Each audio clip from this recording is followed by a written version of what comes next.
Om Namo Bhagavate Vasudevaya.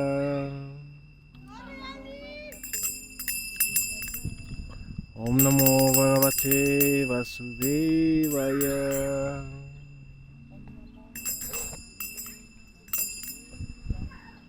Om Namo Bhagavate Vasudevaya.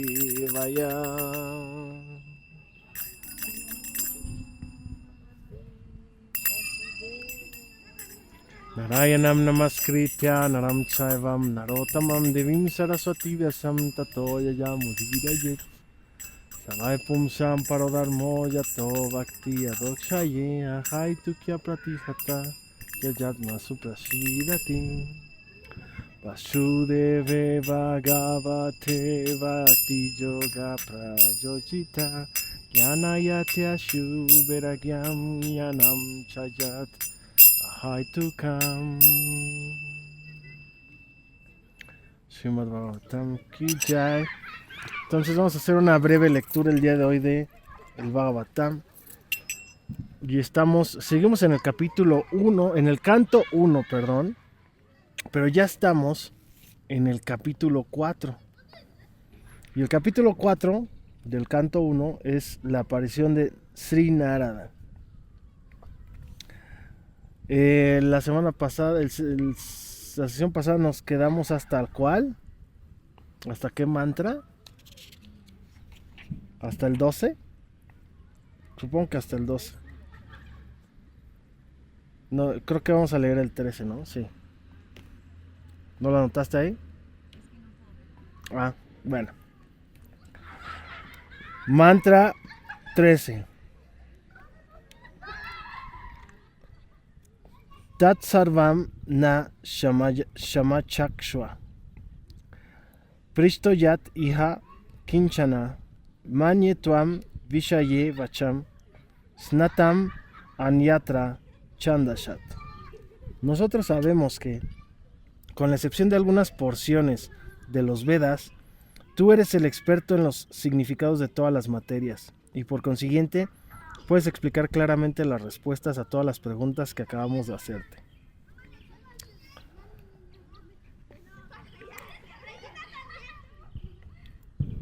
Las diferencias que hay entre los Vedas y los Puranas es como la que hay entre la de los Brahmanas y Parivrayaks. Los Brahmanas, los Parivrayaks acharyas, no siempre son expertos en pronunciar los mantras. Como los Brahmanas, que tienen la función de ejecutar ritos védicos, practican de forma sistemáticamente mediante las reglas de la métrica y el acento. Sin embargo, no se debe considerar que los Brahmanas son más importantes que los predicadores errantes, los Parivrayaks. Ambos grupos son simultáneamente uno y diferentes, pues sus respectivas funciones persiguen un mismo objetivo, aunque de diferentes maneras. Tampoco existe una diferencia entre los mantras védicos y lo que se explica en los Puranas y en el Itihasha. Itihasha son registros históricos. Según Srila Jiva Goswami, en el Madhyandina Sruti se dice que todos los Vedas, es decir, el Sama, Atharva, Rig, Yajur, los Puranas, los Itihashas, los Upanishads, son emanaciones de la respiración del Ser Supremo. La única diferencia estriba en que la mayoría de los mantras védicos comienzan con el pranava omkara y que la práctica de la pronunciación métrica de los mantras védicos requiere de cierto entrenamiento. Pero esto no quiere decir que el Bhagavatam tenga menos importancia que los mantras védicos. Por el contrario, es el fruto maduro de todos los Vedas. Como se declaró anteriormente, además, Sukadeva Goswami, la más perfectamente liberada de todas las almas, está absorto en el estudio del Bhagavatam, a pesar que ya se encuentra autorrealizado. Sutta Goswami está siguiendo sus pasos y por lo tanto su posición no es de menos importancia en absoluto. Por el hecho de que no fuera experto en la recitación de mantras védicos, siguiendo las reglas de la métrica en su pronunciación, lo cual depende más de la práctica que de la verdadera comprensión. La comprensión perfecta es más importante que recitar como loros.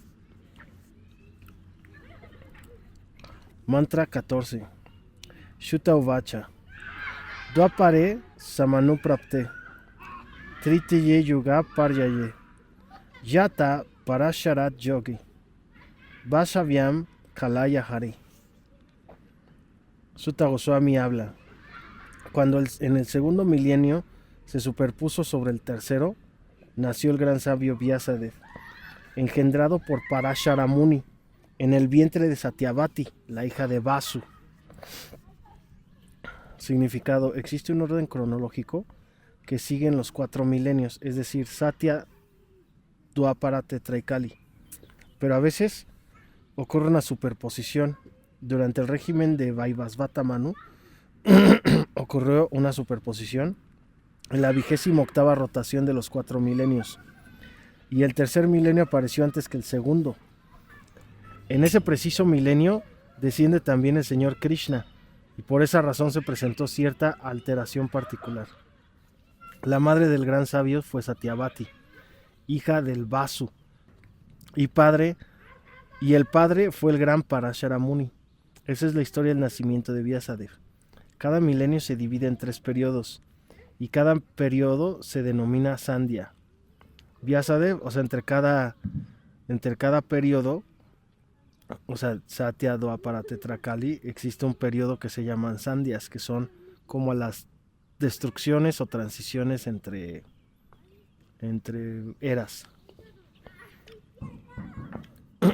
Vyasadeva apareció en el tercer Sandhya de esa era en particular, que fue entre Tetra y entre Kali, que es en la que estamos ahorita, ¿no? Mantra 15. Sa kadachit saraswatya upasprisya yalam suchi vivikta ekashina udite ravi mandale.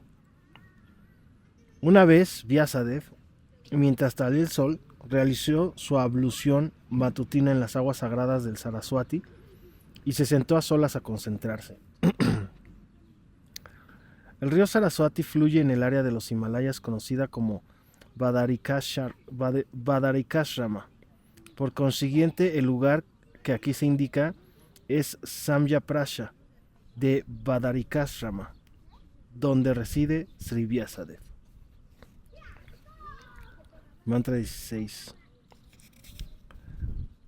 Paravara Nya Sa Rishi Kalena Vyakta Ramhasha Yuga Dharma Vyatikaram Praptam Bhuvi Yuge Yuge. El gran sabio Vyasadeva vio anomalías en los deberes del milenio. Esto ocurre en la Tierra en diferentes eras, como resultado de fuerzas inadvertidas que aparecen en el transcurso del tiempo. Los grandes sabios como Vyasadeva son almas liberadas. En consecuencia, pueden ver claramente el pasado y el futuro. Así pues, él podía ver las anomalías futuras de la era de Kali, y en función de ello, tomó medidas para que la gente en general pudiera llevar una vida progresiva en esta era, que está llena de oscuridad. La generalidad de la gente de esta era de Kali está demasiado interesada en la vida material, la cual es temporal. Debido a la ignorancia, no pueden valorar las ventajas de la vida, ni pueden iluminarse en relación al conocimiento espiritual. Mantra 17 y 18.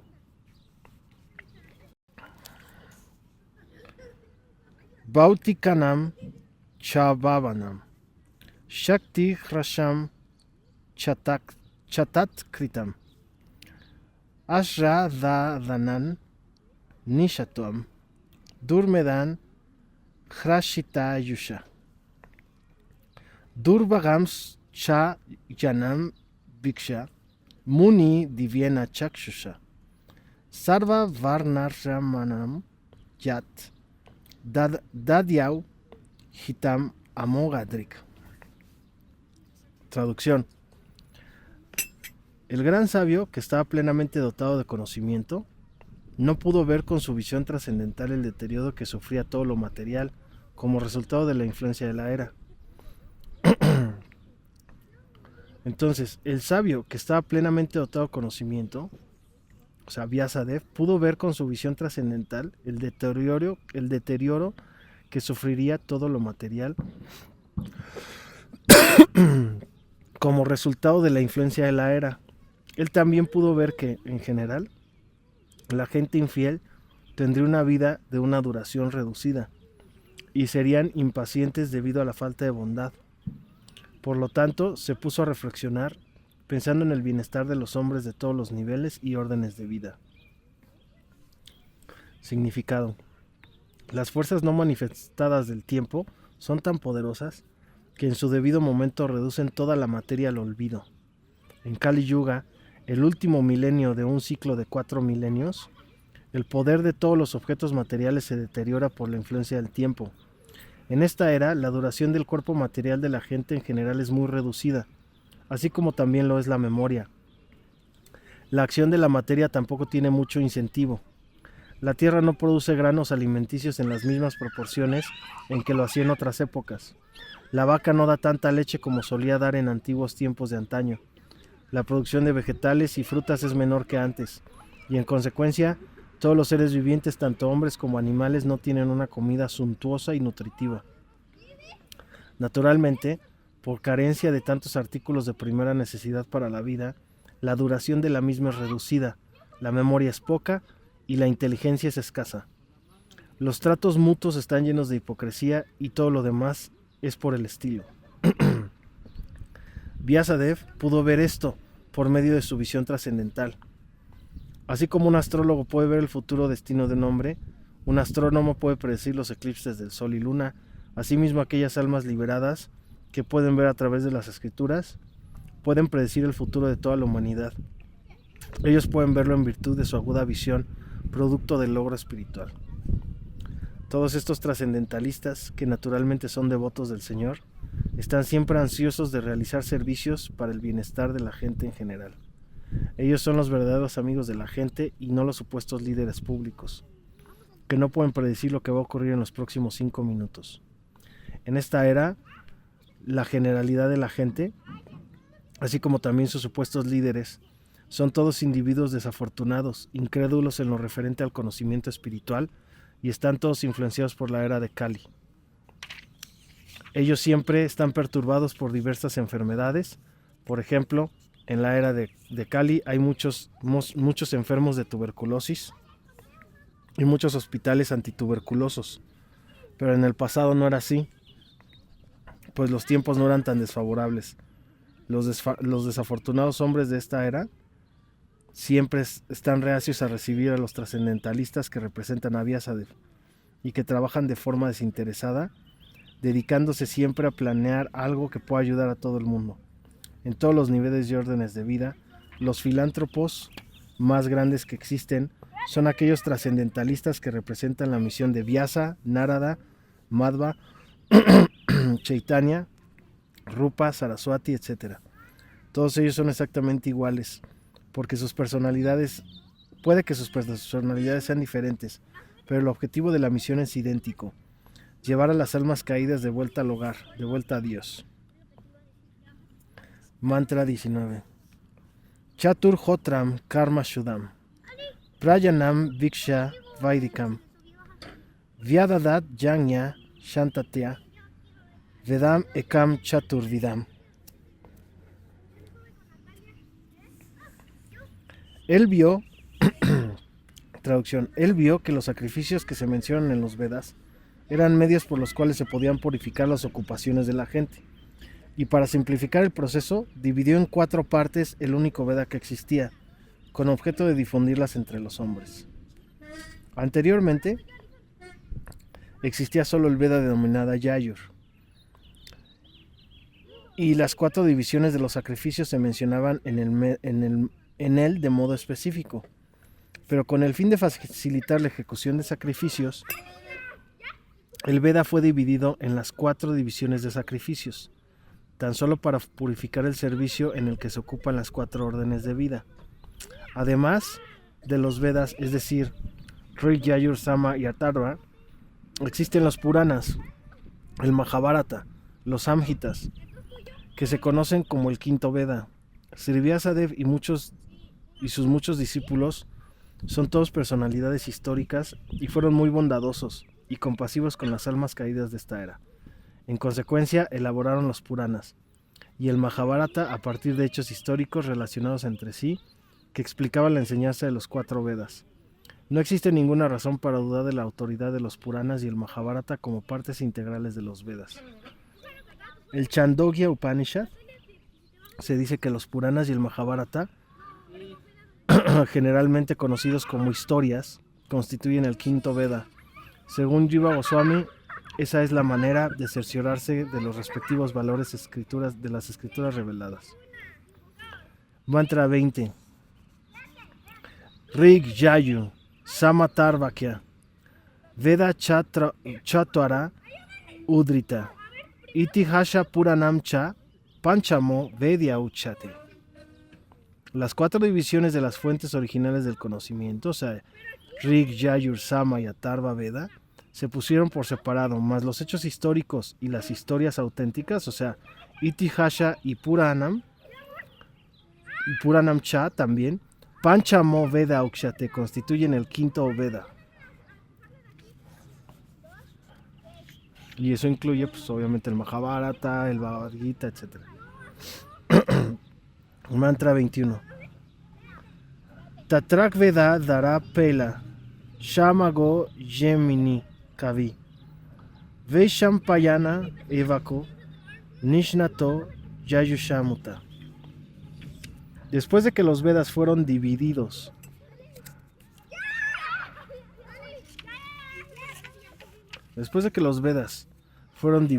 en 4 partes,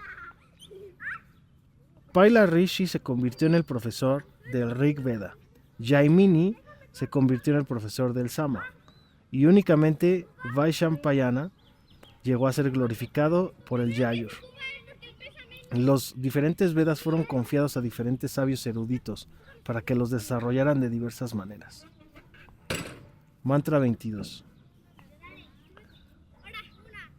Atarvan Girasam Ashit Samantur Daruno Muni Itihasha Puranam Pitame Romaharshana. Al Samantu Muni Angira se le confió la Atharva Veda, al cual se consagró muy seriamente, y a mi padre, Romaharshana, se le confiaron los Puranas y los registros históricos.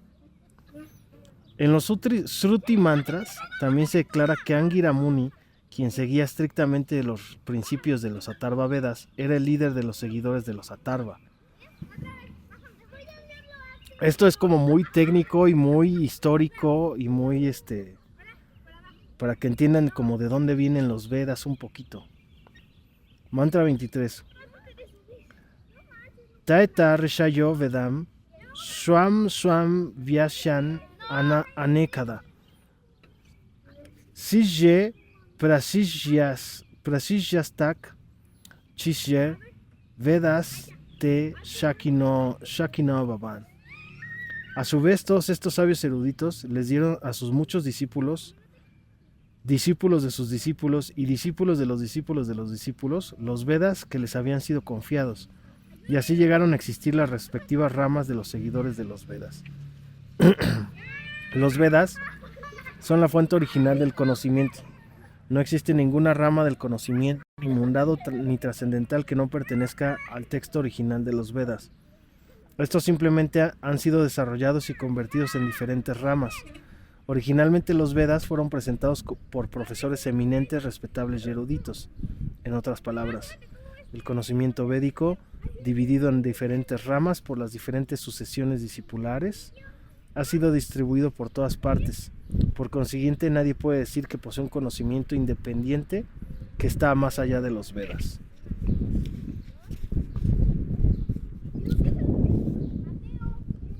Mantra 24.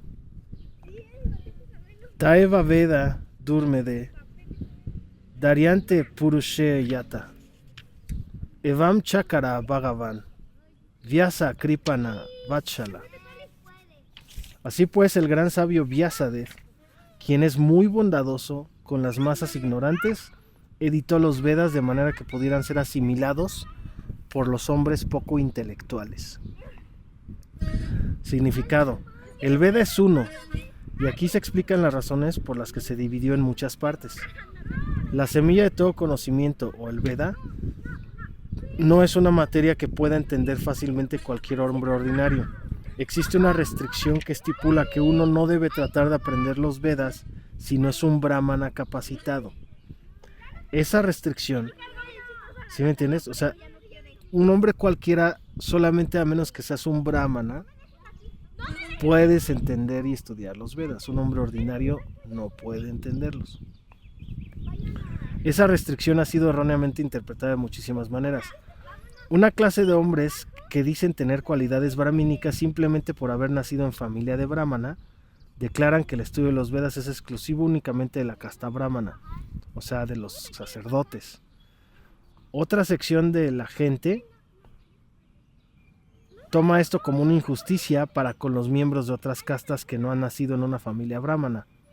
Pero ambos grupos, porque en India nacían por castas, ¿no? Si nacías en familia de brahmanas, pues eras brahmana. Pero ambos grupos están desencaminados. Los Vedas constituyen una materia que incluso el Señor Supremo tuvo que explicarle a Brahma. Por tanto, el tema lo entienden personas que poseen cualidades excepcionales de bondad. Las personas que están influenciadas por las modalidades de la pasión y la ignorancia no pueden entender la materia de que tratan los Vedas. La meta suprema del conocimiento védico es Krishna, la personalidad de Dios. Esta personalidad es muy difícilmente entendida por aquellos que se encuentran influenciados por las modalidades de la pasión y la ignorancia. En Satya Yuga, todo el mundo se halla bajo la influencia de la modalidad de la bondad. Gradualmente, la modalidad de la bondad fue declinando durante los yugas, Dwapara y Tetra, y la generalidad de la gente se corrompió. En la era actual, la bondad es prácticamente nula, y debido a ello y por el bien de la generalidad de la gente, el bondadoso y poderoso Vyasadeva dividió los Vedas de diversas maneras, para que pudieran ser seguidos en la práctica por las personas poco inteligentes. Influenciadas por las modalidades de la pasión y la ignorancia, ellos explican el próximo shloka de la siguiente manera. Shloka o mantra 25.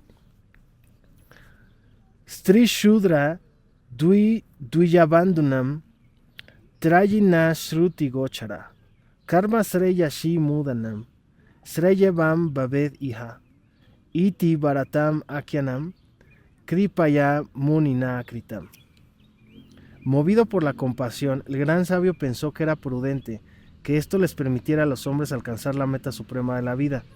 Por consiguiente, recopiló la gran narración histórica denominada el Mahabharata, para las mujeres, los trabajadores y los amigos nacidos por segunda vez. Los amigos de las familias de doble nacimiento son aquellos que han nacido en las familias de brahmanas, sátrias y vaisyas, o las familias cultas espiritualmente, pero que no son iguales a sus antepasados. Esa clase de descendientes no son reconocidos como brahmanas, sátrias y vaisyas, por la carencia de logros purificatorios. Las actividades purificatorias comienzan incluso antes del nacimiento del niño, y el proceso reformador de implantación de la simiente se denomina Garbhadana Samskara. Aquel que no se ha sometido a dicho Garbhadana Samskara, o planificación familiar de índole espiritual, no se acepta que pertenezca a una verdadera familia de doble nacimiento. Al Garbhadana Samskara lo siguen otros procesos purificatorios, uno de los cuales es la ceremonia del cordón sagrado. Esta se realiza a la hora de la iniciación espiritual. Después de este samskara en particular, uno recibe con propiedad el título de nacido por segunda vez. Un nacimiento se cuenta durante el samskara de implantación de la simiente. Apúrale, cabrón, y no hagas tanto ruido, güey. Y el segundo nacimiento se cuenta en el momento de la iniciación espiritual. Aquel que ha podido someterte a esos importantes samskaras puede ser llamado genuino. A ver, güey. Es que este cabrón interrumpiendo, güey. Después de este samskara en particular, uno recibe con propiedad el título de nacido por segunda vez, el del cordón brahmínico. Un nacimiento se cuenta durante el samskara de implantación de la simiente, y el segundo nacimiento se cuenta en el momento de la iniciación espiritual. Aquel que ha podido someterte a esos importantes samskaras puede ser llamado un genuino nacido por segunda vez. Si el padre y la madre no realizan el proceso de la planificación familiar de índole espiritual y simplemente engendran hijos como resultado de pasión, estos últimos reciben el nombre de Duyabandhus.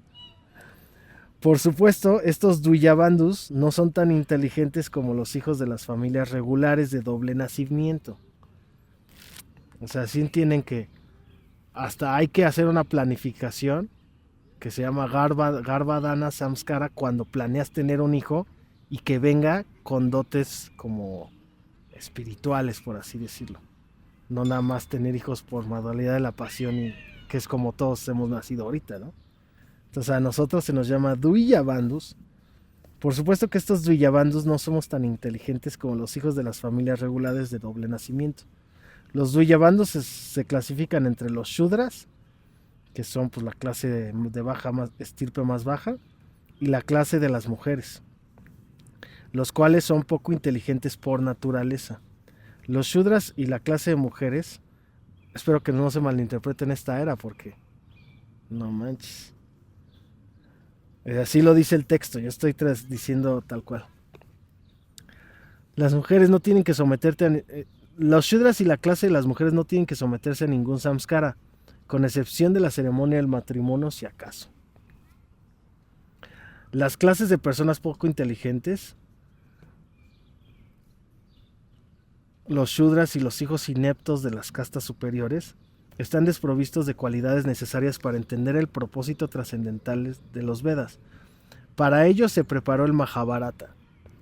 El Mahabharata tiene el propósito de suministrar la finalidad de los Vedas, y en consecuencia dentro de ese Mahabharata se ha colocado el Veda resumen en la forma de Bhagavad Gita. La gente poco inteligente está más interesada en historias que en filosofía. Por lo tanto, el señor Krishna habla de la filosofía de los Vedas en forma del Bhagavad Gita. Vyasadeva y el señor Krishna se encuentran ambos en el plano trascendental y en consecuencia, ambos colaboraron en lo referente a hacerle el bien a las almas caídas de esta era. El Bhagavad Gita es la esencia de todo el conocimiento védico. Es el primer libro de valores espirituales, tal como lo son también los Upanishads. La filosofía Vedanta es la materia de estudio de los graduados espirituales. Solo los estudiantes del doctorado espiritual pueden adentrarse en el servicio devocional o espiritual del Señor. Ello constituye una gran ciencia y el gran profesor es el propio Señor en la forma de Chaitanya. Y las personas que están apoderadas por él pueden iniciar a otras personas en el amoroso sendero del servicio trascendental del Señor. Y con eso terminamos en el mantra 25, terminamos esta lectura del Srimad Bhagavatam. Ki Jai.